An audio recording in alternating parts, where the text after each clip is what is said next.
Hi കൂട്ടുകാരെ, good morning. ഇന്നത്തെ നമ്മുടെ പുതിയൊരു വീഡിയോയിലേക്ക് എല്ലാവർക്കും സ്വാഗതം. ഇന്ന് ഒരു ഡേ വിത്ത് മീ ചെയ്യാമെന്ന് വിചാരിച്ചു. ഇന്നത്തെ ദിവസം നമുക്ക് എന്തൊക്കെ കാര്യങ്ങൾ ചെയ്യുന്നുണ്ടെന്ന് നോക്കാം. പിന്നെ പ്രത്യേകിച്ചൊന്നുമില്ല, ഫുഡ് ഉണ്ടാക്കണം, ഹോസ്പിറ്റലിലേക്ക് പോകണം, അത്രയൊക്കെ ഉള്ളൂ. അതൊക്കെ ഒന്ന് ചെറിയ വീഡിയോ ആക്കാം. പിന്നെ ഞാൻ രാവിലെ ഒരു 4 മണിക്കൊക്കെ എഴുന്നേറ്റ് കുറേ പണികൾ തീർത്തായിരുന്നു കേട്ടോ. അനിയന് പോകാനുള്ളതുകൊണ്ട് ചോറും കറിയൊക്കെ റെഡിയാക്കിയായിരുന്നു. അപ്പോൾ നോക്കാലോ. അങ്ങനെ ഒരു 6 മണി കഴിഞ്ഞപ്പോൾ ഞാൻ വീണ്ടും എഴുന്നേറ്റിരിക്കുകയാണ്. കറി വെക്കാനുള്ള സാധനങ്ങളൊക്കെ എടുത്തു വെച്ചു. കറിക്ക് അരിഞ്ഞ് കഴിഞ്ഞപ്പോൾ കറിവേപ്പിലില്ല. അപ്പം നമ്മുടെ അപ്പുറത്തെ വീട്ടിൽ നമുക്ക് പോയി കറിവേപ്പില എടുത്തുകൊണ്ട് വരാം. അങ്ങനെ നമ്മൾ അപ്പുറത്തെ വീട്ടിലെത്തി. ഇഷ്ടം പോലെ കറിവേപ്പില ഉണ്ട് കേട്ടോ. നമുക്ക് 2 കറിവേപ്പില ഒടിച്ച് പോവാം. ഇങ്ങനെ കറിവേപ്പിലേക്ക് കൊടുത്ത് നമുക്ക് തിരിച്ച് വീട്ടിലേക്ക് പോവാം. ഞാൻ കറിക്ക് അരിഞ്ഞ് വെച്ചിട്ടാണേ പോയേ. ഞാൻ കറിവേപ്പിലേക്ക് ഇട്ട് നമുക്ക് മെഴുക്ക് വരട്ടിയാക്കാം. അങ്ങനെ മെഴുക്ക് വരട്ടിയാക്കാൻ വേണ്ടി ഞാനത് എല്ലാം റെഡിയാക്കി അടുപ്പിൽ വെച്ചു. നമുക്കിനി അത് മൂടി വെച്ച് വേവിക്കാം. അതവിടെ ഇരുന്ന് വേകട്ടെ. അപ്പോഴേക്കും നമുക്ക് കുറച്ച് പപ്പടം വറുത്തെടുക്കാം. അങ്ങനെ പപ്പടമൊക്കെ വറുത്തെടുത്തു. ഞാൻ പപ്പടം വറുത്ത എണ്ണയിലേക്ക് നമുക്ക് പൊന്നൂനൊരു മുട്ട പൊരിക്കാം. എനിക്ക് മുട്ടയൊന്നും കഴിക്കത്തില്ല, അതുകൊണ്ട് പൊന്നൂന് മുട്ട പൊരിച്ച് കൊടുക്കാമെന്ന് വെച്ചു. ഞാൻ മുട്ട പൊരിച്ചപ്പോഴത്തേനും പൊന്നു ചായ വയ്ക്കാമെന്നും പറഞ്ഞ് ചായക്കുള്ള വെള്ളമൊക്കെ ആയി റെഡിയായി. പൊന്നു ചായ വയ്ക്കുന്നു. അങ്ങനെ പൊന്നു ചായ വെച്ചപ്പോഴത്തേനും ഞാനെന്നാൽ മുറ്റം അടിച്ചിടാമെന്ന് കരുതി മുറ്റത്തിറങ്ങി. മുറ്റത്ത് നിറച്ച് ശീമക്കൊന്നയുടെ പഴുത്ത ഇലകൾ, മഞ്ഞ ഇലകൾ ചാടി ഇങ്ങനെ കിടക്കും കേട്ടോ. അത് അടിച്ചാലും നീങ്ങൂല. അങ്ങനെ മുറ്റമൊക്കെ അടിച്ചു. അത് കഴിഞ്ഞ് കയറി വന്ന് പൊന്നൂന് പപ്പടവും മെഴുക്കുവരട്ടിയൊക്കെ കൊടുത്ത് ചോറ് കൊടുത്തു. കുറച്ച് പാത്രം കഴുകാനുണ്ടായിരുന്നു, എല്ലാം ഒന്ന് കഴുകി പെറുക്കിയെടുത്തു. നല്ല വെയിലുണ്ട്, അതുകൊണ്ട് പാത്രം കഴുകി ഉണങ്ങിക്കോളും. അയ്യടാ, കൊള്ളാല പരിപാടി. ഏണ്ട പൂച്ചമ്മയും മക്കളും കട്ടിൽ കയറി കിടക്കുന്നു.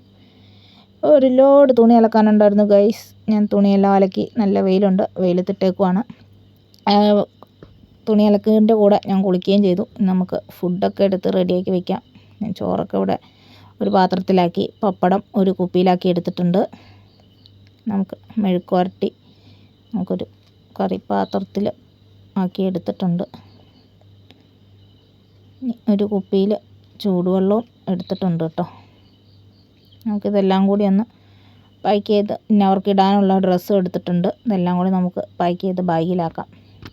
എന്താണെന്ന് അറിയത്തില്ല, ഫോണിൽ ഇത്തിരി ലൈറ്റ് കുറവുള്ളിടത്ത് വീഡിയോ എടുത്താൽ ഫുൾ ഇരുട്ടാണ്. അങ്ങനെ പൊന്നു റെഡിയായി, ഞാനും റെഡിയായി. ഞാനും പൊന്നും ഞങ്ങൾ 2 കൂടി റെഡിയായി. വീട് കൂട്ടി നമുക്ക് ഇറങ്ങാം.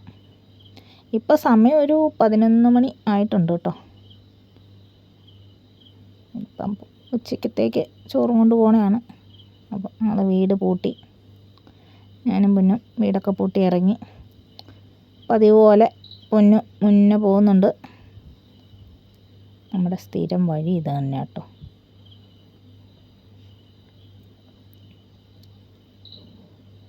അങ്ങനെ ഞാനും പൊന്നും കൂടി യാത്രയായി ഇറങ്ങി. നമ്മൾ പാതി വഴി എത്തി. പൊന്നു ലാലാവാടി മുന്നേ പോകുന്നുണ്ട് കേട്ടോ. നല്ല പച്ചപ്പ് നിറഞ്ഞ സ്ഥലമല്ലേ. പച്ചപ്പൊക്കെ കൊള്ളാം. പള്ളക്കകത്ത് വല്ലതും ഉണ്ടോയെന്ന് അറിയത്തില്ല. ഇന്ന് നമുക്ക് ബസ് സ്റ്റോപ്പിൽ വന്ന പാടെ ബസ് കിട്ടി കേട്ടോ. വന്നപ്പോൾ ബസ് സ്റ്റോപ്പിൽ ബസ് ഉണ്ടായിരുന്നു. ഓടി വന്ന് കയറുക ചെയ്തേ. അതിൽ പിന്നെ സീറ്റ് കിട്ടിയില്ല. ഇത് നമുക്ക് ഹോസ്പിറ്റലിലേക്ക് പോകുന്ന ബസ്സാണ്. അത് നമുക്ക് സീറ്റ് കിട്ടി.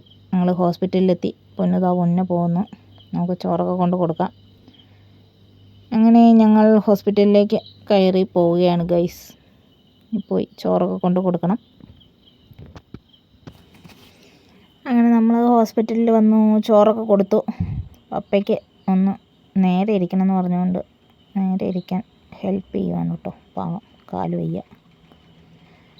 അങ്ങനെ ഞങ്ങളൊരു വൈകുന്നേരം 5:30 കൂടി തിരിച്ച് വീട്ടിൽ വന്നു. അലക്കിയിട്ട തുണിയൊക്കെ ഓടിപ്പോയി പെറുക്കിയെടുത്തു. മഴ ചാറുന്നുണ്ടായിരുന്നു കേട്ടോ. പിന്നെ അതെല്ലാം കൂടെ ഒന്ന് മടക്കി വെച്ചു. അങ്ങനെ ഇന്നത്തെ നമ്മുടെ കലാപരിപാടികൾ ഏറെക്കുറെ കഴിഞ്ഞു. അങ്ങനെ നമ്മൾ നാളത്തേക്കുള്ള ചോറ് റെഡിയാക്കി. ചോറൊക്കെ വെച്ചു. ഇനി അനിയന് കുളിക്കാനുള്ള വെള്ളം കൂടി വെച്ചിട്ടുണ്ട്.